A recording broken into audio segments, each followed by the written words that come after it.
You're such an asshole. You don't even want to do a decent intro. No, I don't. I really don't. I'm sick, and I feel like I don't deserve this kind of like nonsense with the whole. Hey, let's make a witty intro because witty intros are stupid. I'm so fucking. I hate being sick. This is stupid. No, I empathize. It's unfortunate that you're down with the sickness. Wow. It's been a while. So, can you just? Yeah. Let's do this. So welcome to episode 22 of Stuck in the Middle with You, a podcast where two guys take a look at a critically divisive film and see on what side of the critical consensus they fall on. My name is Derek Gade, and my friend in Florida was feeling a bit under the weather today. There's the one and only Juan Barkeen. Say hi, Juan. Hi, Juan. You got a chest cold, I think. Probably. I don't know. I had like a little bit of a sore throat originally, and then it turned into like a small bit of coughing, and now it's just like, hey, I have sinuses, and they're awful, and everybody should die. Well, it's appropriate because everyone in the movie that we watched was left for dead, abandoned in Scotland. So, what movie did we watch, man? This was your pick. We watched Neil Marshall's Doomsday. Well, it's actually called Doomsday, but yeah. Doomsday. I'm sorry, I missed an S. Released in 2008, and as my friend Juan said, directed by Neil Marshall, who's probably best known for his horror film The Descent. Yeah, although he made Dog Soldiers before, which I really want to see just based on the title Dog Soldiers. Yeah, apparently it's a werewolf movie. Which sounds magnificent. Now, this was my first experience with the work of Mr. Marshall because, like a jackass, I have not yet seen The Descent. Yeah, Jackass is right. And from what I understand, this is a great movie. A very claustrophobic movie that gets a lot of its attention by shooting these women in very precarious, very tight situations with faceless, horrible monsters. This is not what happens in this movie. It isn't at all. No, so Juan, what the fucking shit was Doomsday about? Okay, so it's a pretty cool movie split into multiple sections.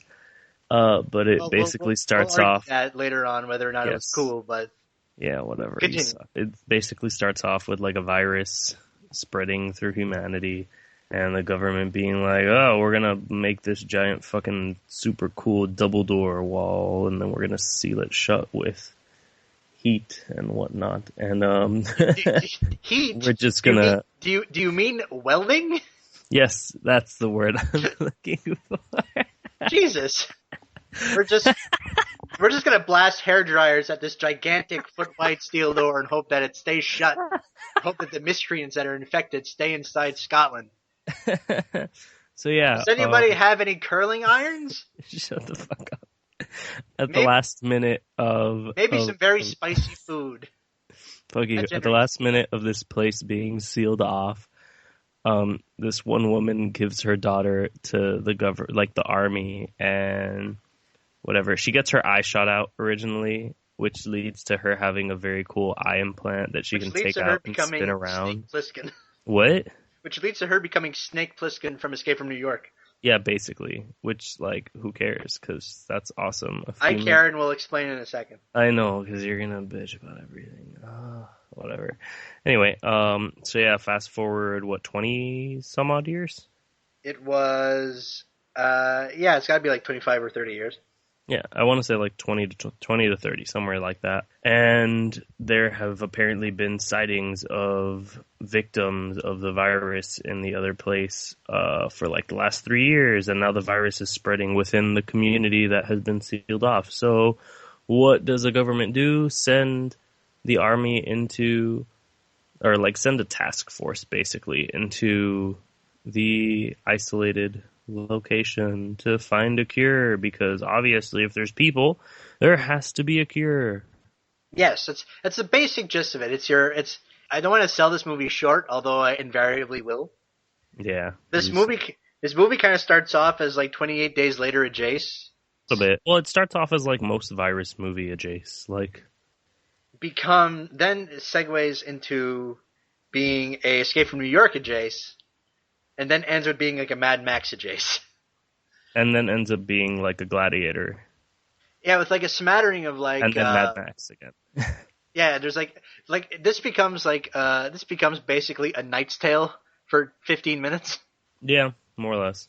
And I'm okay with that. I'm not crazy about this movie, Juan.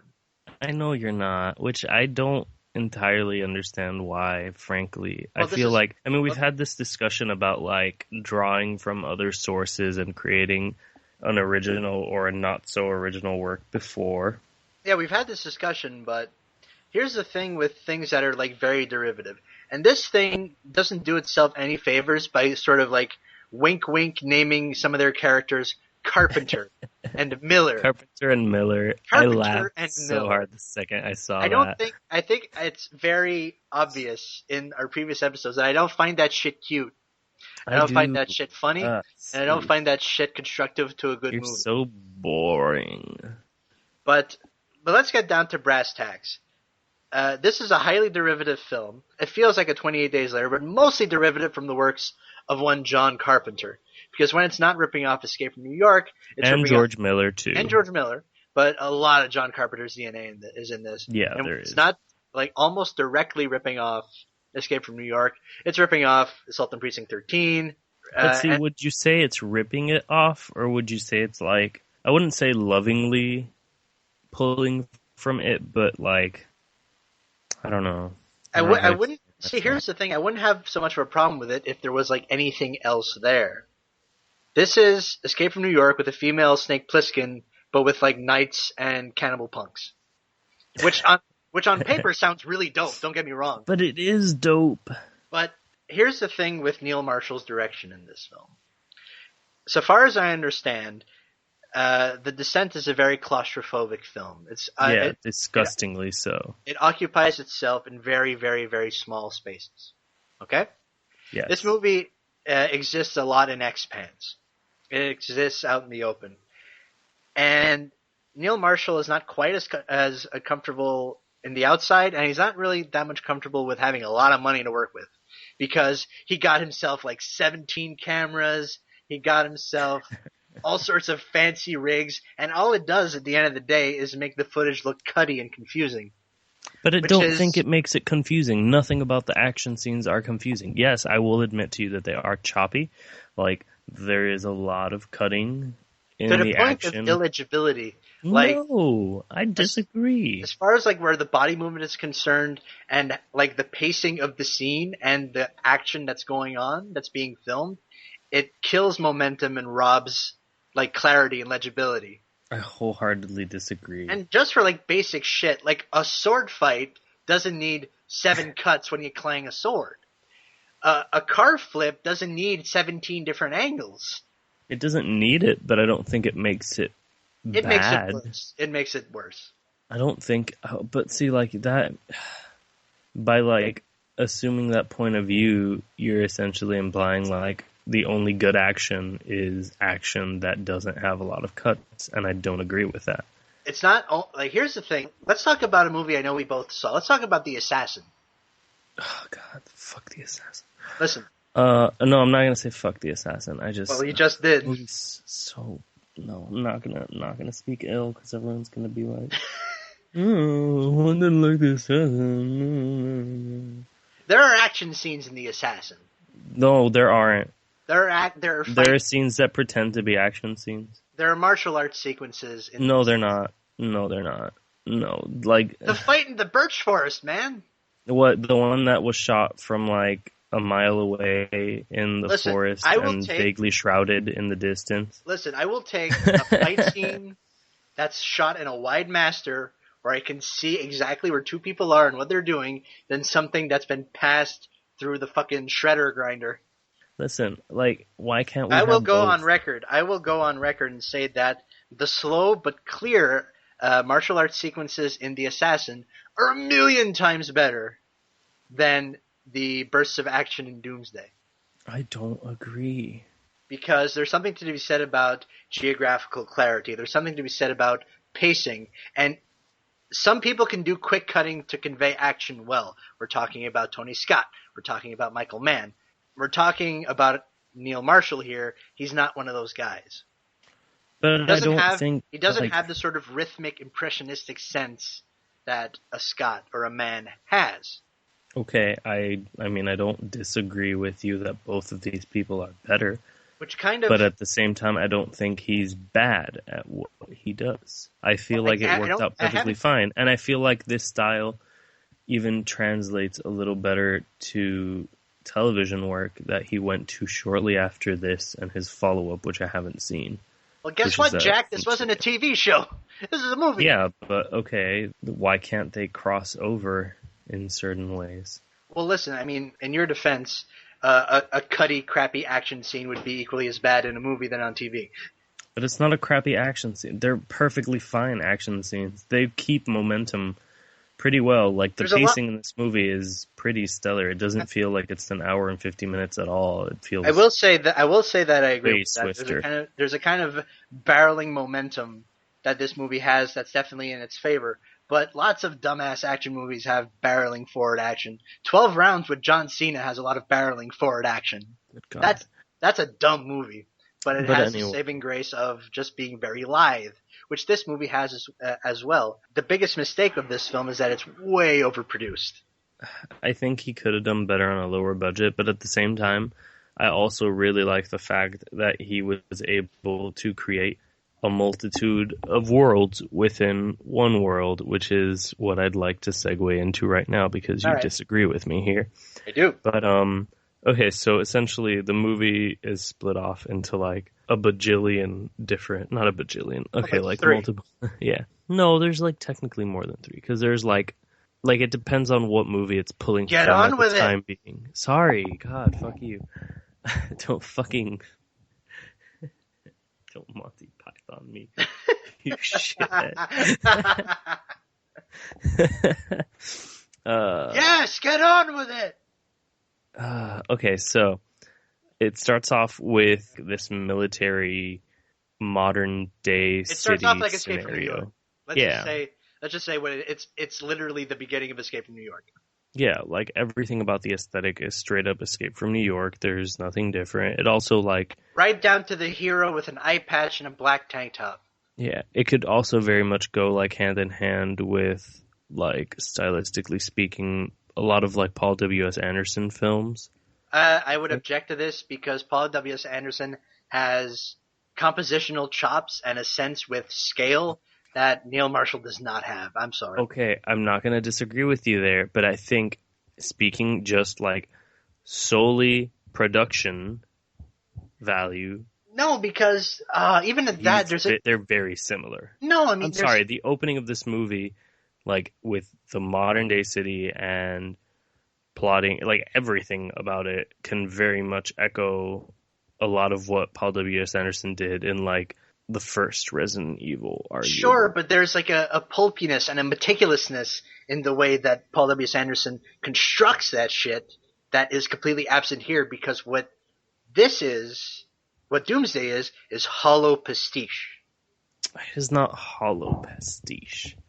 And you know what happens to hollow pastiche when you blow it up in terms of budget and scale? Unless you're like really idiosyncratic and meticulous, it just is dull. It's not dull, though. It's a fun movie.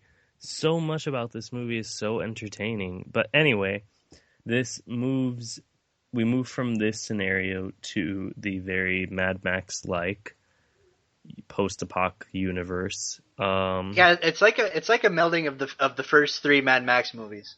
Yeah, which I mean I've only like seen I think one of them. I don't remember which one I saw. I'm pretty sure it was The Road Warrior.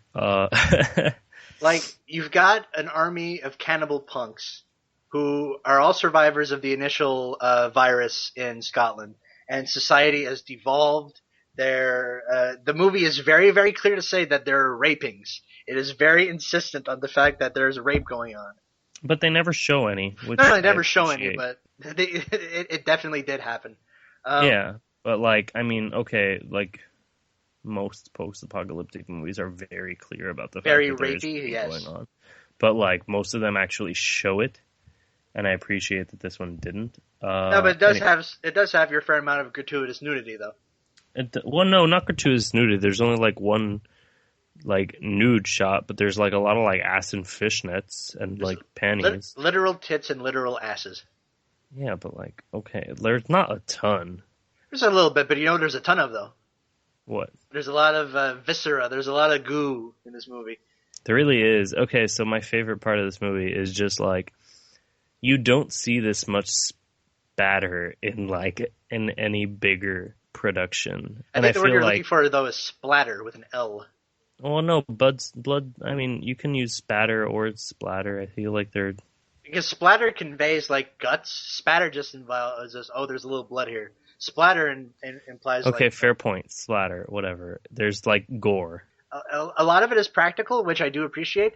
Yeah. And what's digital is not really bothersome. It doesn't draw Yeah, it doesn't to the at fact all. that it's like you can tell it's a low budget guy working with something a little bigger. And again, like you were saying earlier, it doesn't always work out, but like I enjoy just how rooted it is in this dude who just genuinely loves genre films, making a big budget genre film.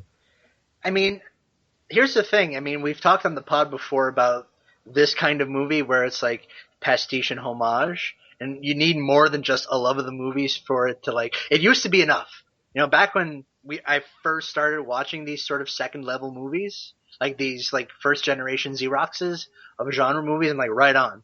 I'm all for it. But as time goes on, I'm like, you need more than like a love of the craft to pull this one to decent level. You need like actual craft. You can't just be like, oh, remember Mad Max? It's like, yeah, I remember Mad Max. Mad Max is dope. This movie is not dope. I think it's dope. I mean, I'm not saying there aren't dope moments. I mean, I appreciate the fact that there's that this is a pretty wet movie as far as blood and guts are concerned. But it kind of straddles the line between wanting to be effective and it wanting to be funny. Like this is not like a brain dead level of. It really is, and oh no! It did not reach the like sort of comic levels of just geysers of blood and guts that an early Peter Jackson gem would have. It could never I don't think any movie nowadays could genuinely. Well, unless you're like a Deathgasm or maybe I guess if you're on TV, maybe that Evil Dead series, that new Evil Dead series. Well, that's true. I'm hopeful for that. I hope it ends up being enjoyable. But anyway, speaking of TV work, which I mentioned a little like for a second earlier, when we wheel ourselves out of Max territory, we move into like Gladiator and Knight's Tale territory for a hot minute. This is I told Juan that it reminded me of Knight Riders, but that's not quite accurate. But I think it has that spirit. I mean, I don't know. I guess a little bit, but it's okay. So they get captured by some knights on horseback because suddenly this movie decides it wants to be in the name of the rose or something. It like slides into a comfortable medieval little area, and like what I find very interesting about this is how the movie shows that not everything in a post-apocalyptic world has to be exactly the same. Like, not everything turns into a desert wasteland. Not everyone becomes cannibals. Some people establish like weird, shitty societies. Like it's everything and start fresh. It's interesting, and we ended up getting into a tiny argument as well because Derek believes that these two worlds should have at some reasonable point collided. Yes. And clashed, and there should have been a war between like cannibals and non-cannibals. And I think no. Here's the thing. Okay, you have a movie where you have a special ops division, like a gang of 3 or 4 people coming in from the outside into this weird wasteland where everything's a fucking Mario level, and you have your desert wasteland level for Mad Max, and you have your fucking Knight's Tale level, and you have your Death Proof level where it's just like a car chase. Here's the thing, you have a gang of cannibalistic punk rockers, and they exist in the same country, in the same unwalled area as these knights. And they're both after these same people because they themselves exist as a proof that King Malcolm McDowell is a fucking liar and a tyrant, even though it's plenty obvious to us. King Malcolm McDowell. Yeah, Malcolm I love McDowell, that. yeah. And no, it would make sense for them to converge and pool the resources together to try to get these motherfuckers. And no, what we get is a high speed chase, which is not great. I loved it. It's Fuck you. It's kind of chopped to bits. And, okay, no, the best part of the high speed chase is something that you think is too on the nose, but I think is right. perfectly fucking in tune with the movie that has been presented to me, which is the entire thing being set to Frankie Goes to Hollywood's Two Tribes. Which would have been dope if the second tribe had shown up. Fuck you, no, the other tribe is the survivors. The other tribe is like the three people in the Bond car. Yeah, and that's okay. No, I mean... I love the Bond car. This is like, we mentioned the movie Watchmen a lot on this podcast for some reason. We really do. The worst part of Watchmen is the on-the-nose soundtrack. I like a lot of those songs. No, I love it. I love it. Like, I really like a good portion of those songs. They had no business in that movie. Are you sure, Derek? Are you sure the greatest scene of all time? Like, listen, you know what would have been better than Hallelujah scoring the scene where Malin? No, Hallelujah is the best. No. If that could have been just generic porn funk, and I would have been happy. No, that Hallelujah was necessary. That could have been like an obscure Bart Kays instrumental, and I would have been happy. No, Hallelujah was necessary. But even I love the soundtrack choices in that movie. Unforgettable for that opening is so good. See, I think I mentioned this before. That gambit works the first couple times because okay, but then Watchmen's a long movie, so it is. But whatever, I still like it anyway.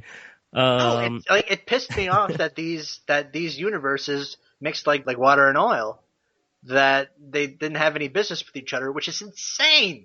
I'm okay with it. I am most definitely not, because it just strikes me as a glaring omission of writing. And let me bust out a phrase that I haven't used in a very long time. This screenplay is ass. Oh my god. And a few of you will know what I'm talking about.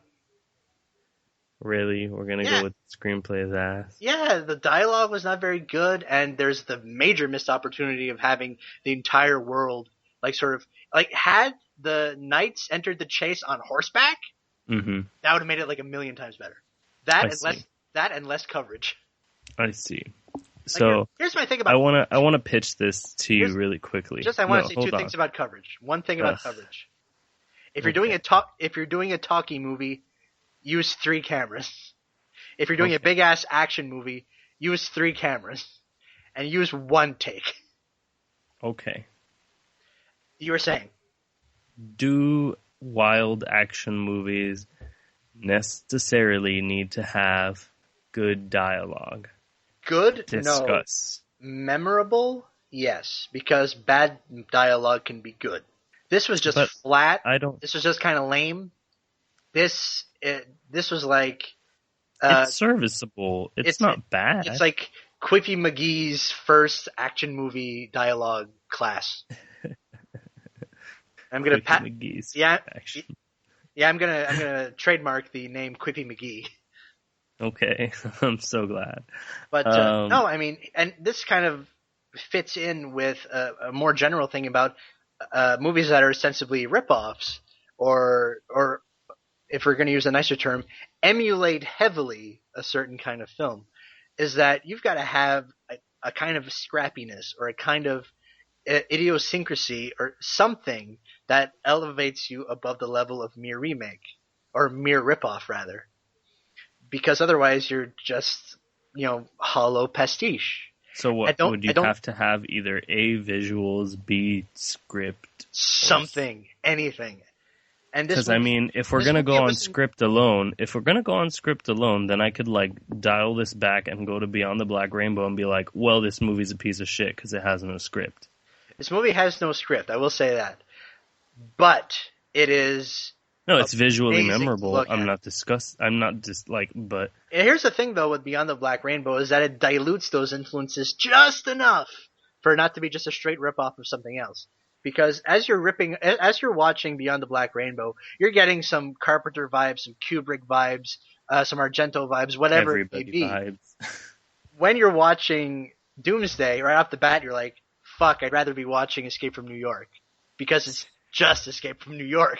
See, okay, so like one of the things that I feel that helps me in If I watching wrote a movie where there was an opening sequence and I did a master shot of a diner, then we went inside the diner and it was a 2-shot of 2 people talking to each other, and then they held up the diner, I gotta do something to make sure people don't think of Pulp Fiction. Yeah, I was about to say. But okay, so one of the things that I think helps me in particular is the fact that I haven't seen Escape from New York in forever. Boo! I haven't. Yes. I know. See, that's the thing. Like the Carpenter I'm most comfortable and familiar with is not like that Carpenter. Which Carpenter would it be? Like horror Carpenter. Not like action thriller Carpenter? I mean, I don't know, What's your line on Big Trouble in Little China? So, fun fact of the day, which I feel like I've told you before, but, I mean, yeah, I'm pretty positive I've told everybody. I've never seen Big Trouble in Little China. No. Yeah, I swear. It was really good, though. You should check it out.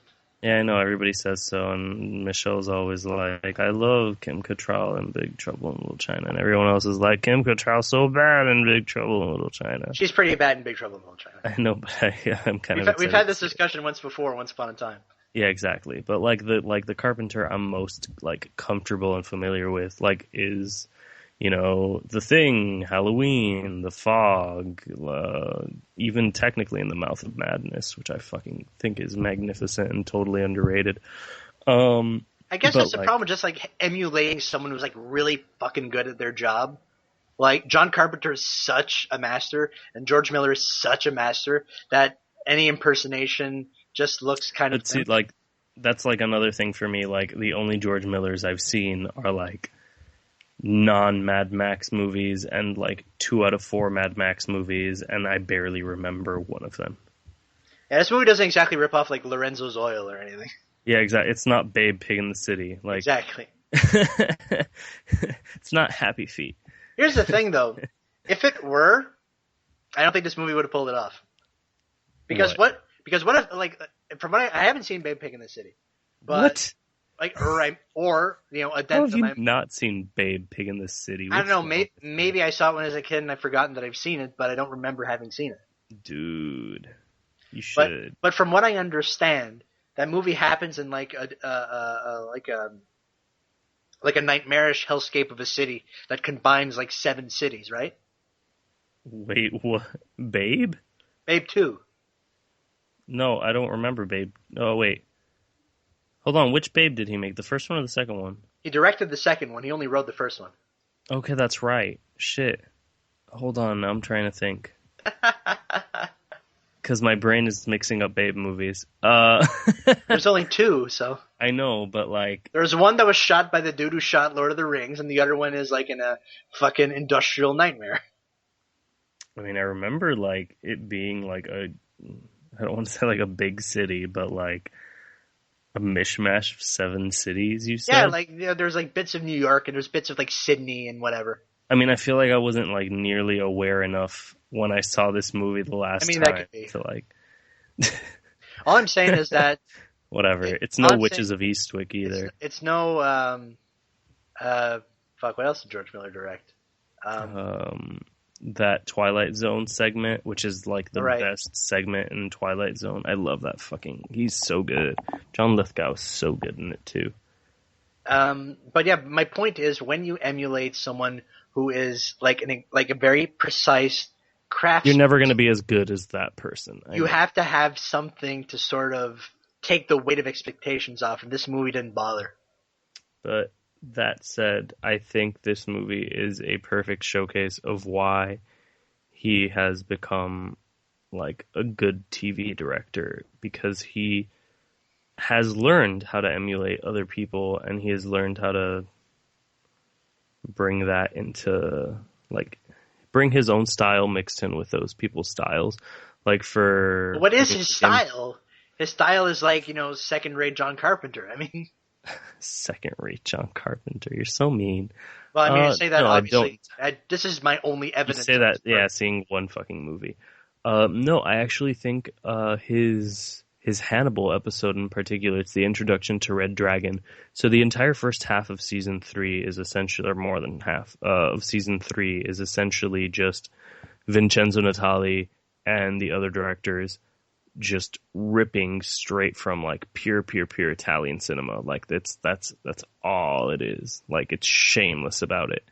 And then you get this intro to the Red Dragon, and it's so shockingly different, but still within the same aesthetic that has made Hannibal such a great horror show. But like, I don't know how to explain it because you have to see it. But it also like it distinguishes itself from other Red Dragon presentations, like Red Dragon and Manhunter. Manhunter, Michael Mann. The best fucking. That movie is dope. It's fucking-tastic. But and it's all like Michael Mann's another guy, by the way, who doesn't work really well in like wide open spaces. Not always. He's really good at close stuff, like shallow focus. He is. So is arguably so is Neil Marshall. I mean, if The Descent is as good as everyone says it is, and if it's as claustrophobic as everyone says it is, my snap answer would be yes. He's much more comfortable in the sort of small confines of a smaller space. And I think that's part of why his like Game of Thrones episode works so well, because yes, there are a couple of like big sprawled out scenes, but for the most part, it's very much like it's like contained to like these like long passageways and like fighting within contained spaces and just conversations within rooms. It's a very, very tight episode. I mean, that's good because it's not super hard to make a power shot with the Croatian landscape right behind you. I could do a power shot of the Croatian landscape. Anyone could. Pretty much. Yeah. But yeah, whatever. I like the movie overall. This movie was a lot of fun. I thought this was a series of like missed opportunities and just the swings and misses, if you will. Yeah, I wouldn't call it a great movie by any means, but I think it's a good movie.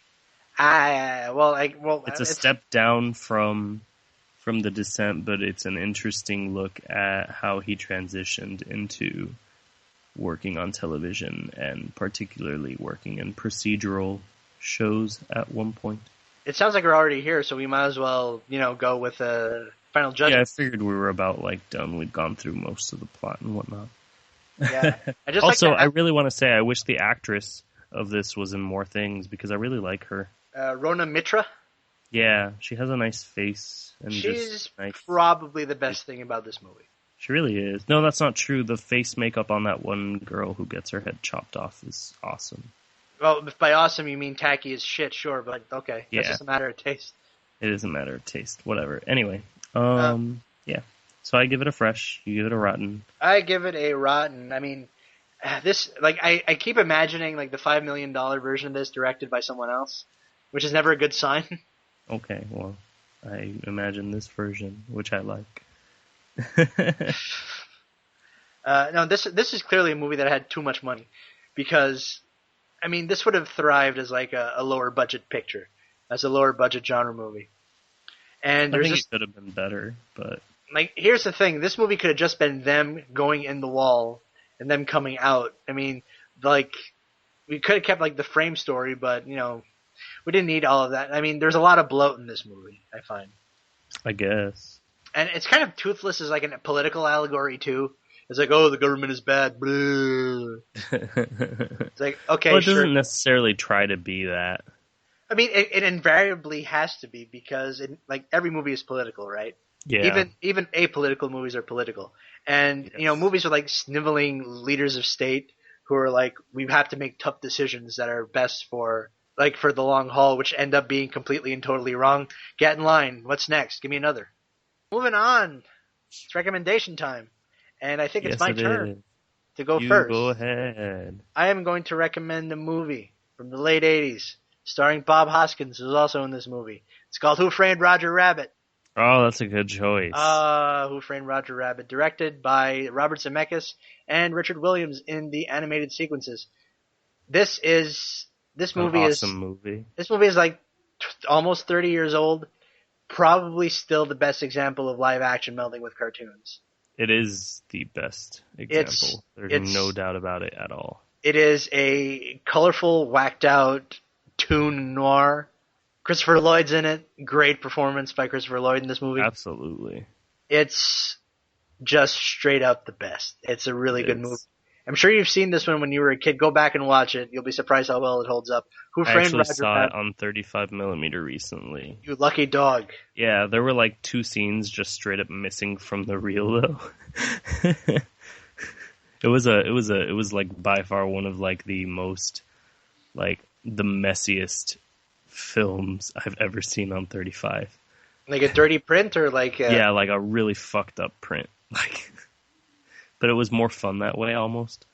Yeah, well, it kind of lends a grindhouse feel to it, although it is Framed Roger Rabbit. It's not like you're watching, like, Last House on the Left or something. Yeah, exactly.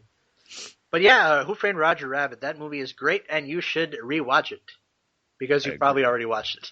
Yes, I stand by this recommendation. So, what do you got? I have got a very different movie. Which is an incredibly colorful and very steeped in aesthetic movie, which is technically a sort of sci-fi movie. I mean, but not really. It's like that's being generous. It involves like futuristic races. Yes, it involves car chases, and that's going to be my string. And it was also in 2008, and that movie is Speed Racer. Speed Racer! By the fantastic Wachowski siblings. Yeah, so this is... I missed the boat on this one, because I still have not seen Speed Racer. I remember that it got a critical drubbing whenever it came out, but it's gotten sort of everyone's stupid. It's gotten a critical reevaluation. Yeah. This movie is 1000% just aesthetic. And like... It's just such a fun, ridiculous movie. And you can tell that they were having, like, Lana and Andy were having so much fun making it. And so was everybody else. Like, I don't know. I feel like people hate on it a lot because, like, oh, it's not the anime. But, like, it was never going to be. And that's okay. Who's in that? I know John Goodman's in it. I know Christina Ricci's in it. Emile Hirsch and Matthew Fox and Susan Sarandon. What a weird cast. I know, but I love it because, like, I can absolutely imagine like John Goodman and Susan Sarandon giving birth to both Christina Ricci and Emile Hirsch. Yeah, like, it's pretty good casting, you gotta say. Yeah, and then like Matthew Fox as Racer X is just right. Does Matthew Fox just play like just assholes all the time? More or less, and I'm okay with that. But yeah, it's a really fun movie. I really love all of their movies. I mean, in fairness, I haven't seen like the Matrix sequels since they came out in theaters, so I don't know how I'd feel about them now.